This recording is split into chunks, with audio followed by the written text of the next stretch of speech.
Thank you very much. Good morning, everyone. My name is Lawzang Gompo. Pardon me. I'm in Brisbane in Australia, about an hour and a half drive from Chenrezig Institute on the Sunshine Coast here. I'm leading the first session this morning. I'm very happy and honoured to be able to lead this session. So I'd like to start off by acknowledging the traditional custodians of the land that I live on and I'm leading from this morning, the Turrbal and Yagara peoples, who have been custodians of this land for many tens of thousands of years. Whereas I've only been here for a few years and my ancestors have not been here more than 100. So I'd like to pay my respects to those traditional custodians of the land and their elders, past, present, and emerging. Before we start today, I'd like to start with the 3 principles of the path by Kyabje Lama Zopa. I bow down to the Venerable Lamas. I will explain as well as I am able the essence of all the teachings of the conqueror. The path praised by the conqueror's offspring, the entrance for the fortunate ones who desire liberation. Listen with clear minds, you fortunate ones, who direct your minds to the path pleasing to the Buddha, who strive to make good use of leisure and opportunity, and are not attached to the joys of samsara. Those with bodies are bound by the craving for existence. Without pure renunciation, there is no way to still the attraction to the pleasures of samsara.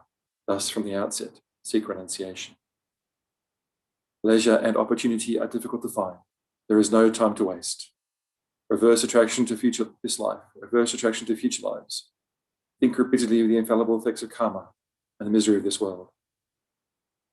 Contemplating this, when you not for an instant wish the pleasures of samsara, and day and night remain intent on liberation, you have then produced renunciation. Renunciation without pure bodhi mind does not bring forth the perfect bliss of unsurpassed enlightenment. Therefore, bodhisattvas generate the excellent bodhi mind. Swept by the current of the 4 powerful rivers, tied by strong bonds of karma so hard to undo, caught in the iron net of self-grasping, completely enveloped by the darkness of ignorance, born and reborn in boundless samsara, ceaselessly tormented by the 3 miseries. All beings, your mothers, are in this condition. Think of them and generate bodhi mind. Though you practice renunciation and bodhi mind, without wisdom the realization of voidness, you cannot cut the root of samsara. Therefore, strive to understand dependent origination. One who sees the infallible cause and effect of all phenomena in samsara and nirvana, and destroys all false perceptions, has entered the path that pleases the Buddha. Appearances are infallible dependent origination. Voidness is free of assertions. As long as these 2 understandings are seen as separate, one has not yet realized the intent of the Buddha. When these 2 realizations are simultaneous and concurrent, from a mere sight of infallible dependent origination comes certain knowledge that completely destroys all modes of mental grasping. At that time, the analysis of the profound view is complete. Appearances clear away the extreme of existence. Voidness clears away the extreme of non-existence. When you understand the arising of cause and effect from the viewpoint of voidness, you are not captivated by either extreme view. Child, when you realize the keys of the 3 principles of the path, depend on solitude and strong effort, and quickly reach the final goal. I've found the last week or 2, with news coming from India and Nepal, that sometimes the state of the pandemic can be quite emotionally overwhelming, even though where I am currently there's very little immediate danger to me. Trying to think of ways to help those people who are suffering in those countries like India and Brazil is quite overwhelming. And that prayer, or the 3 principles of the path by Lama Zopa, is a great anchoring point for me to remind me to return to what I can accomplish today for myself in order to hasten my journey on the path to enlightenment, so as to be able to benefit sentient beings who are suffering now, who have suffered in the past, and will suffer in the future. So reading that over and over again every day helps to anchor me. I read it again today for all of us. Let's move to the Vajra speech of Mahasiddhi Thangtong Gyalpo, the blessed prayer known as liberating suffering from disease. We'll start with reading the motivation through several times. Pardon me. All sentient beings, my mothers, who are infinite like space, go for refuge to the precious Guru Buddha. We go for refuge to the Buddha, the Dharma, and the Sangha. We go for refuge to the assembly of gurus, yidams, and dakinis. We go for refuge to the empty clarity of our own minds, the Dharmakaya. All sentient beings, my mothers, are infinite like space. Go for refuge to the precious Guru Buddha. We go for refuge to the Buddha, the Dharma, and the Sangha. We go for refuge to the assembly of gurus, yidams, and dakinis. We go for refuge to the empty clarity of our own minds, the Dharmakaya. All sentient beings, my mothers, who are infinite like space, go for refuge to the precious Guru Buddha. We go for refuge to the Buddha, the Dharma, and the Sangha. We go for refuge to the assembly of gurus, yidams, and dakinis. We go for refuge to the empty clarity of our own minds, the Dharmakaya. All sentient beings, my mothers, who are infinite like space, go for refuge to the precious Guru Buddha. We go for refuge to the Buddha, the Dharma, and the Sangha. We go for refuge to the assembly of gurus, yidams, and dakinis. We go for refuge to the empty clarity of our own minds, the Dharmakaya. All sentient beings, my mothers, who are infinite like space, go for refuge to the precious Guru Buddha. We go for refuge to the Buddha, the Dharma, and the Sangha. We go for refuge to the assembly of gurus, yidams, and dakinis. We go for refuge to the empty clarity of our own minds, the Dharmakaya. All sentient beings, my mothers, who are infinite like space, go for refuge to the precious Guru Buddha. We go for refuge to the Buddha, the Dharma, and the Sangha. We go for refuge to the assembly of gurus, yidams, and dakinis. We go for refuge to the empty clarity of our own minds, the Dharmakaya. All sentient beings, my mothers, who are infinite like space, go for refuge to the precious Guru Buddha. We go for refuge to the Buddha, the Dharma, and the Sangha. We go for refuge to the assembly of gurus, yidams, and dakinis. We go for refuge to the empty clarity of our own minds, the Dharmakaya. Taking a moment to feel that refuge in our hearts, for it is in feeling the refuge in our hearts where it will be most effective. Saying the words plant seeds for the future, feeling it in our hearts, changes us right now.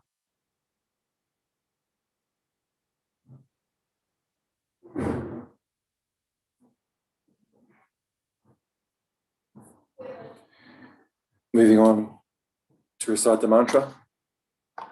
Before we start the recitation, we'll do a short visualization of Avalokiteshvara Arya Chenrezig. If you have the empowerment, feel free to visualize yourself as the deity. With firm concentration, visualize in the space above the crown of your head the divine form with 1,000-armed Avalokiteshvara Arya Chenrezig, who is the embodiment of the infinite Buddha's compassionate wisdom. He stands on a lotus and moon seat.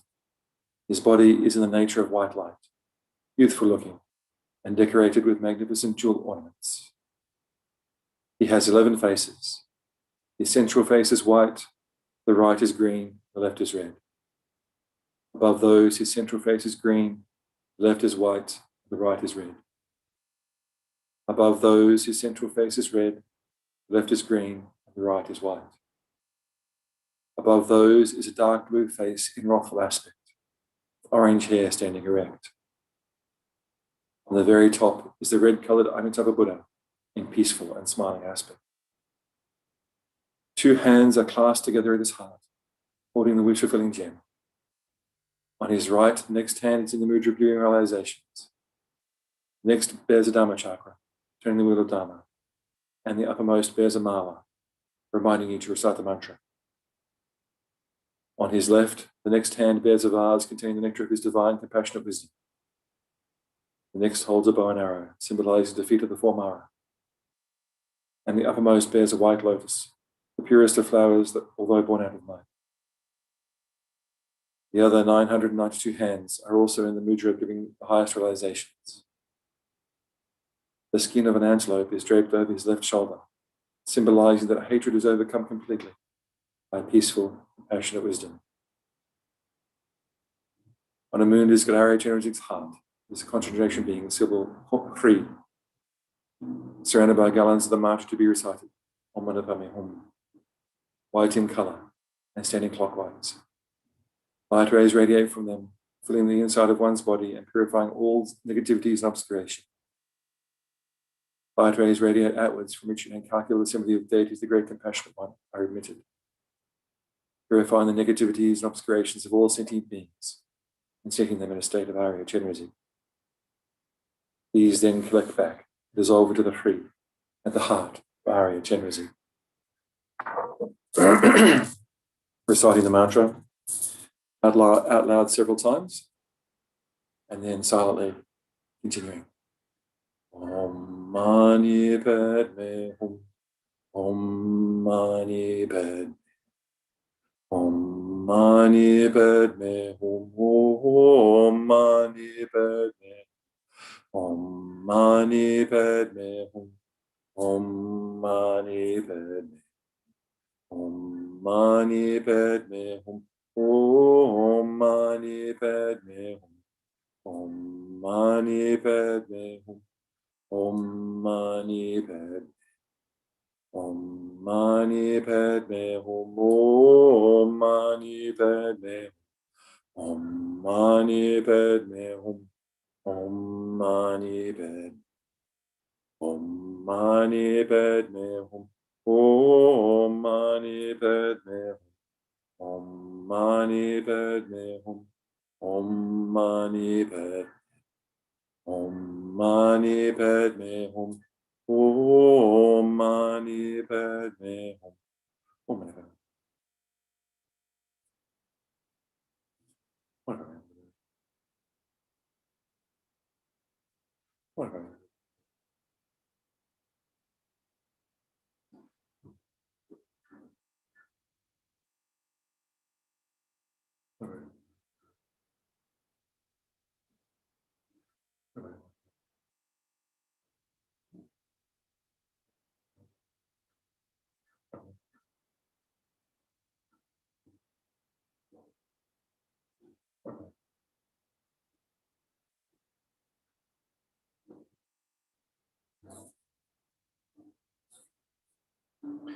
Continuing to recite the mantra, visualize all those kind mother sentient beings around the world who are suffering right now from COVID. All those kind mother sentient beings in India, Nepal, Brazil, United States, United Kingdom, Africa, Europe, South America, all those different kind mother sentient beings currently suffering from the symptoms of COVID-19. Visualize that white light coming from the heart of Arya Chenrezig, entering into all those kind mother sentient beings, purifying all their negativities, obscurations. Whatever.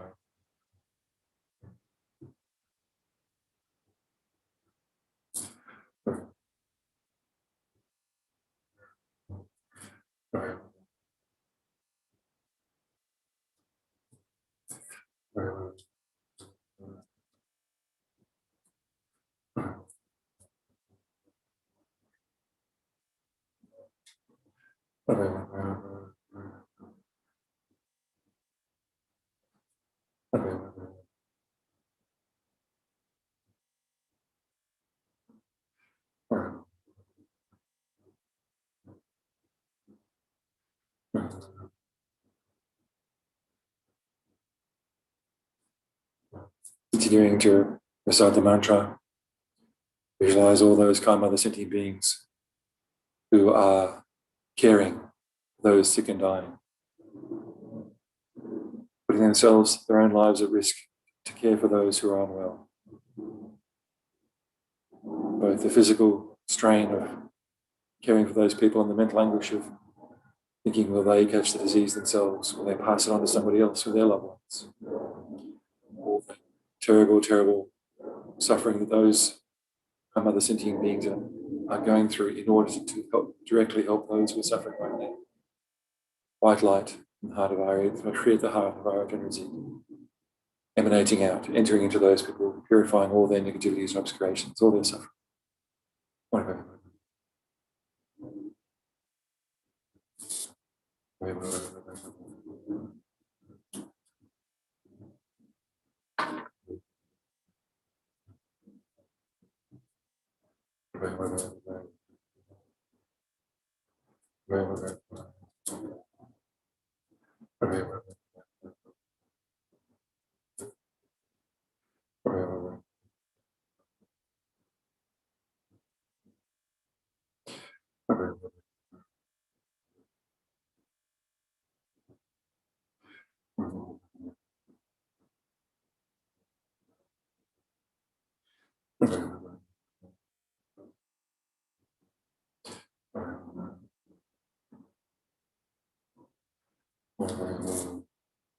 Continuing to recite the mantra, visualize all those kind mother sentient beings who are suffering so greatly right now, having lost loved ones, not being able to see them to say goodbye, that feeling of helplessness, not being able to comfort them. All those who are suffering watching their loved ones, not even knowing what their loved ones are going through, not being able to contact them, not knowing where they're buried. All those who have not got the disease but are on the periphery and suffering from the stress of potentially catching it and dying themselves, or having lost loved ones, all those other mental anguish, mental suffering they're going through as a result of COVID-19. White light radiating from the Shri at the heart of our Chenrezig, entering into all those people, purifying all their negativities, obscurations, and all their suffering.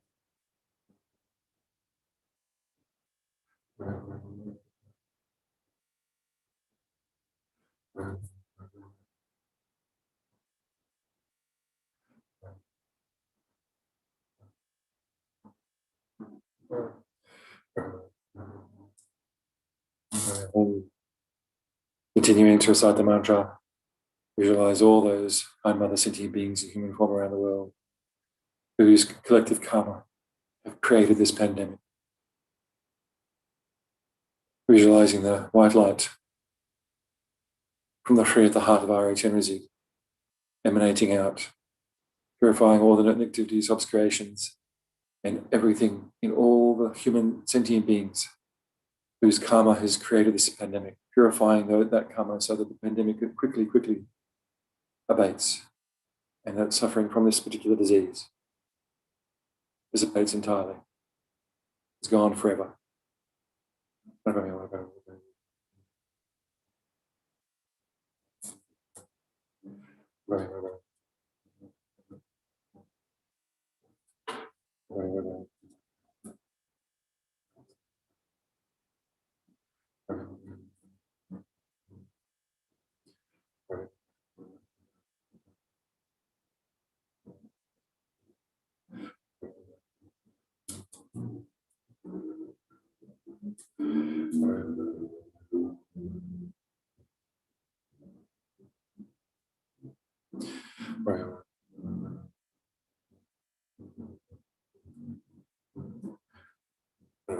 Continue to recite the mantra.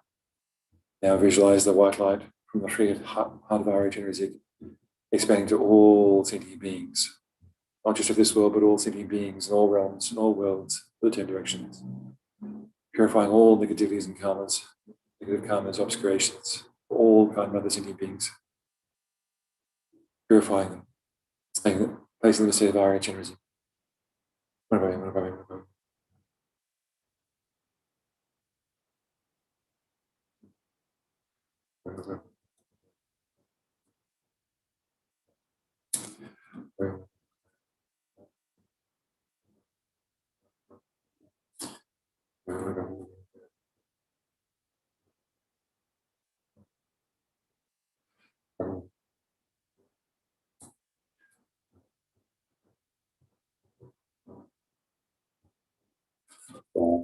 Mani Padme Hum.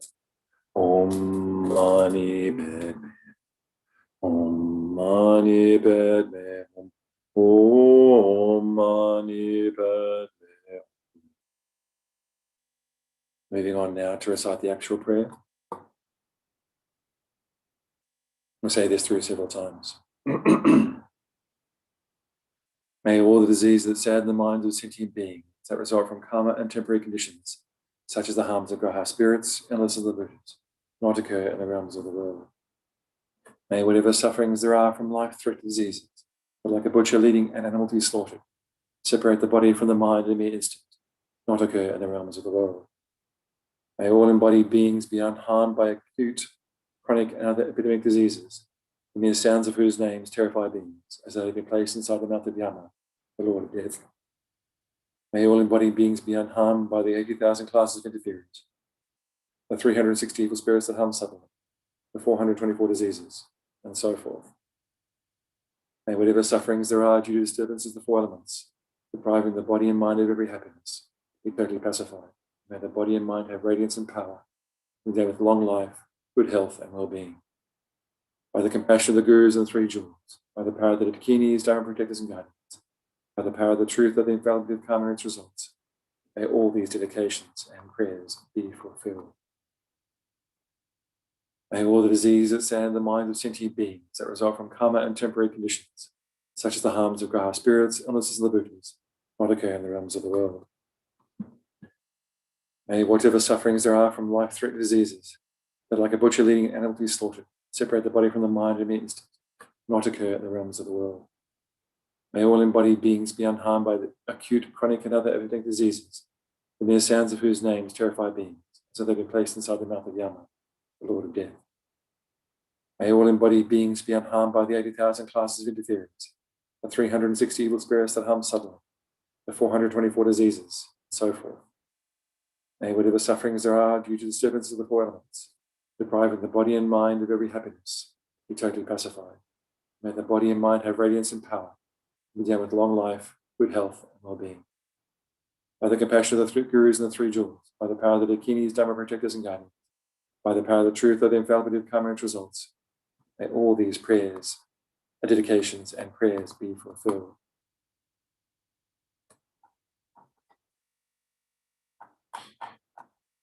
Just saying some moves with my computer at the moment. May all the diseases that sadden the minds of sentient beings that result from karma and temporary conditions, such as the harms of graha spirits, illnesses of the Buddhas, not occur in the realms of the world. May whatever sufferings there are from life-threatening diseases, that like a butcher leading an animal to be slaughtered, separate the body from the mind in a mere instant, not occur in the realms of the world. May all embodied beings be unharmed by acute, chronic, and other epidemic diseases, the mere sounds of whose names terrified beings, as though they had been placed inside the mouth of Yama, the Lord of Death. May all embodied beings be unharmed by the 80,000 classes of interferers, the 360 evil spirits that harm subtly, the 424 diseases, and so forth.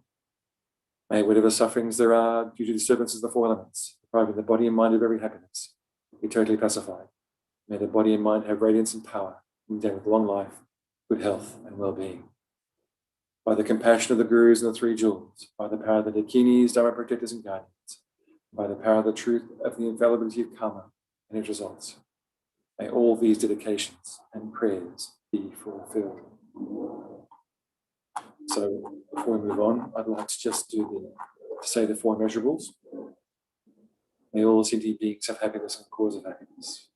May all sentient beings be free from suffering and the causes of suffering. May all sentient beings never be separated from happiness as without suffering. May all sentient beings abide in equanimity, free from attachment and hatred, holding some close, others distant.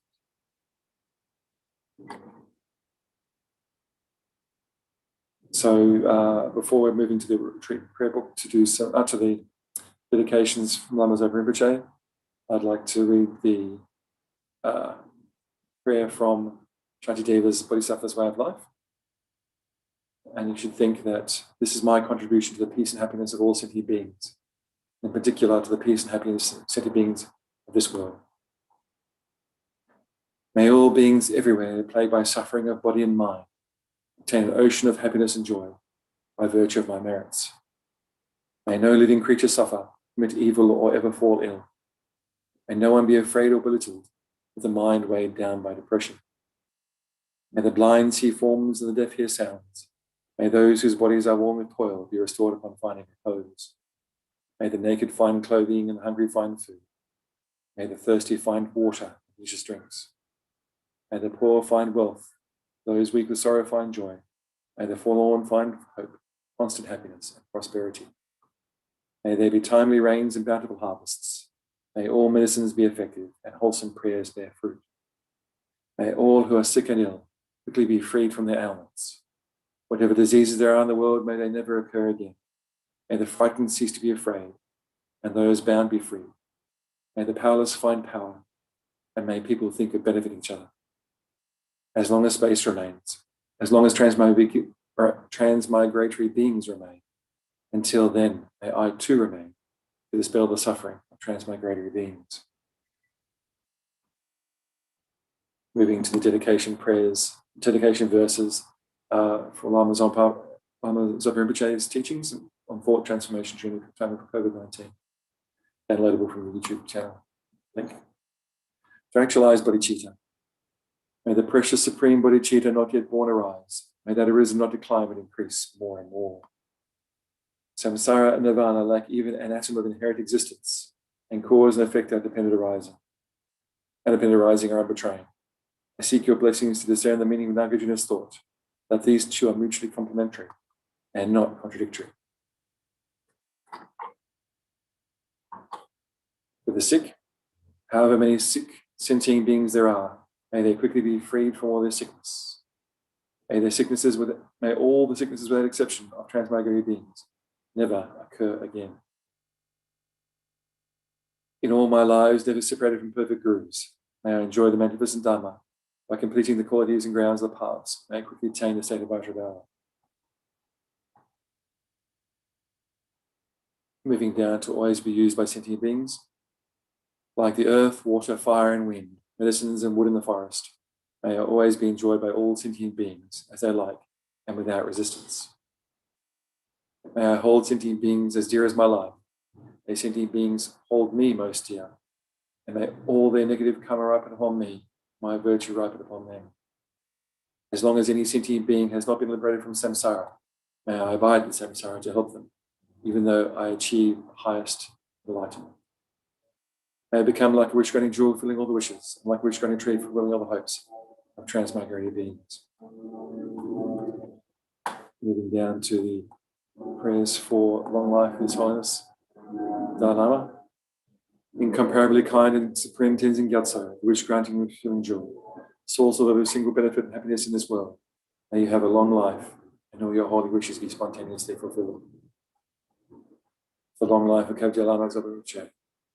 You who uphold the Sadhu's moral way, who serve as a bountiful bearer of all, sustaining, preserving, and spreading Manjunath's victorious doctrine, masterfully accomplished magnificent prayers honoring the three sublime ones, Saviour of myself and others, your disciples, please, please live long.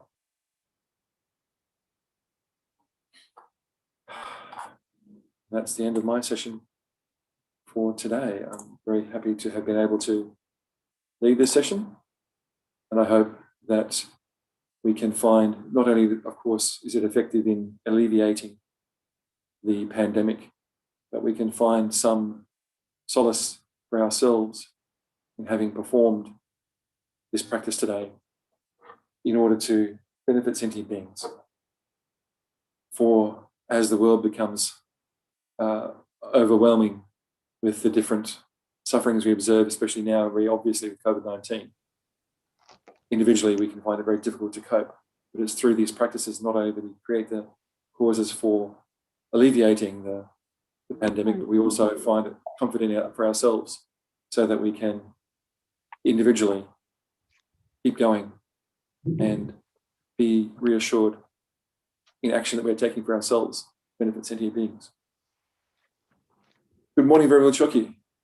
Good morning, Venerable Gompola. How are you? I'm very well. How are you? I'm very well. Next Saturday, we're having a, Discovering Buddhism weekend.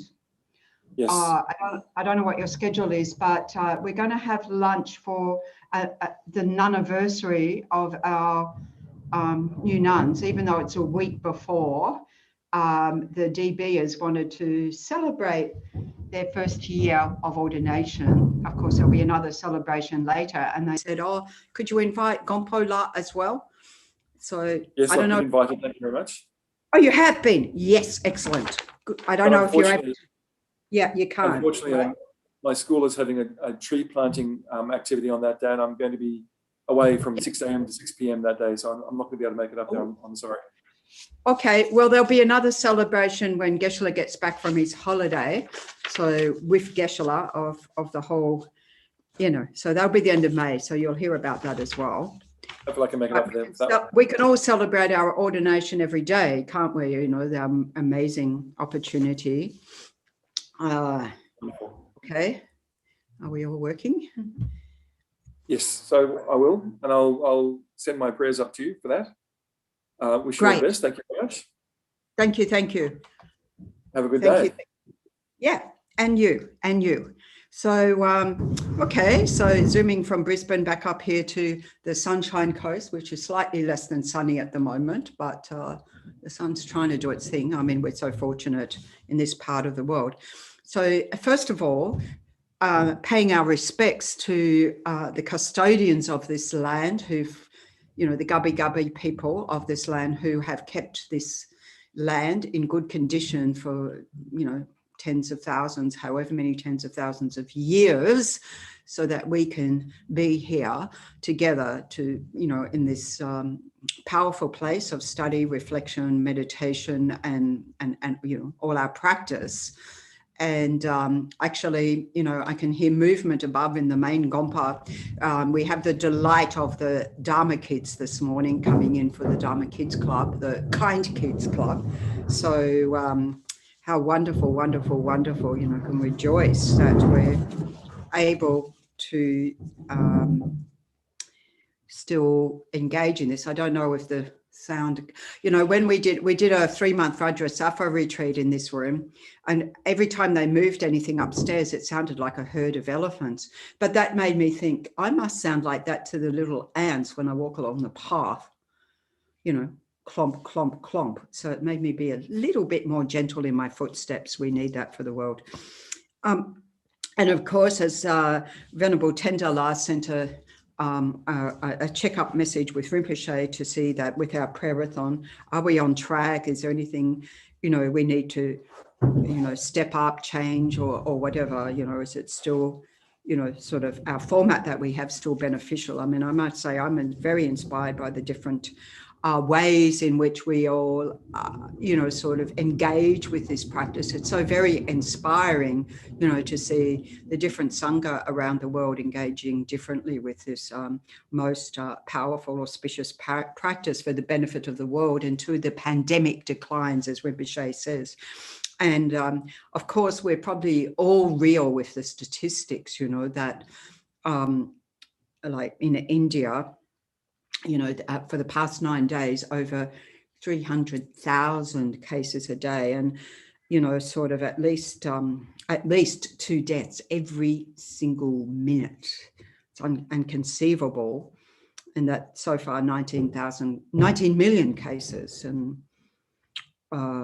200,000 deaths, and I think they've had similar sort of, or maybe over that in the US, but now they've got a third of the population, 100 million people in the US, are already fully vaccinated. And of course, closer to home, we see the situation in Sri Lanka, which, like many other places, did very well the first time round, and now 1,000 cases just like that, 1,000 cases a day. And Sri Lanka is a very small place, so, and of course PNG as well.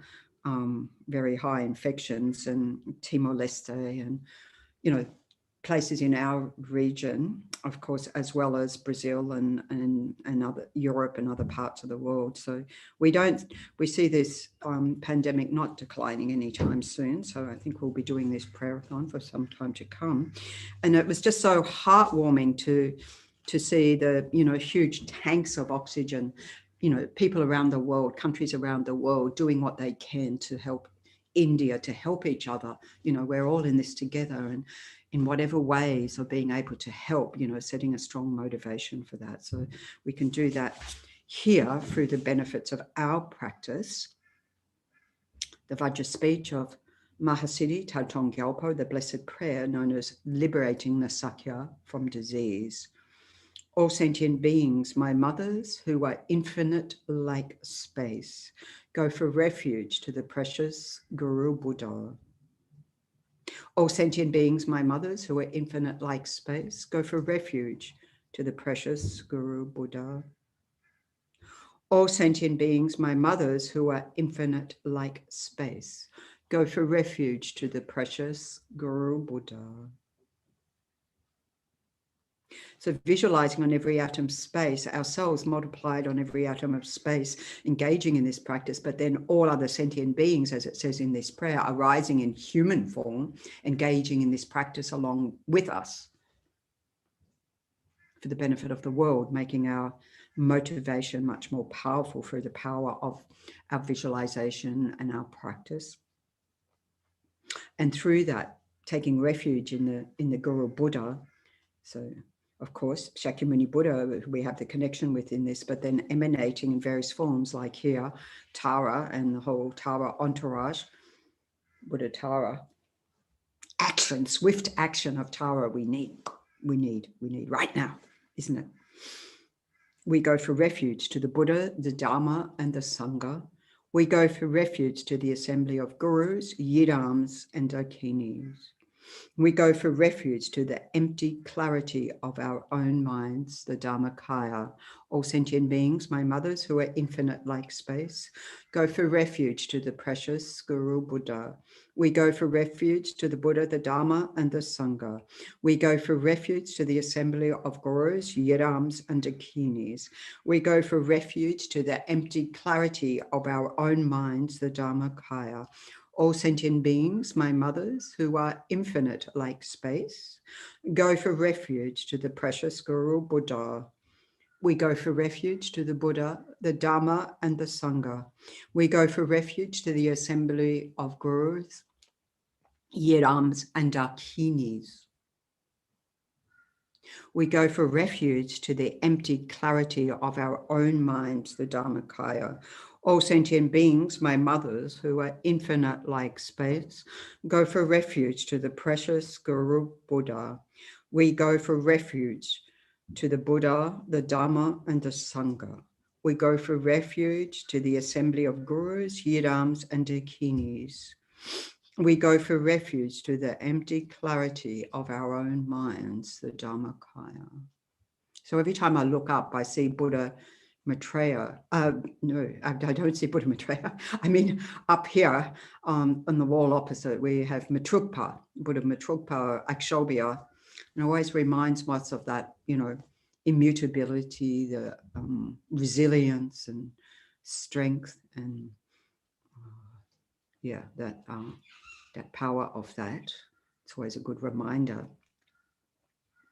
to us as Sangha, as Dharma practitioners, to, keep that heart of resilience, of power, of compassion for all beings. So here we can do that, thinking of the most altruistic emanation of great, pure compassion that you can possibly imagine, whether that be for Chenrezig. Of course, those of us at Chenrezig Institute have a familiar, some connection there with Arya Chenrezig, or His Holiness Dalai Lama. Any emanation that for you represents infinite altruistic compassion for all beings without exception, not that partial mind that for, I'll look after my friends and family and my country, but not the rest of the world. So that heart embracing with infinite compassion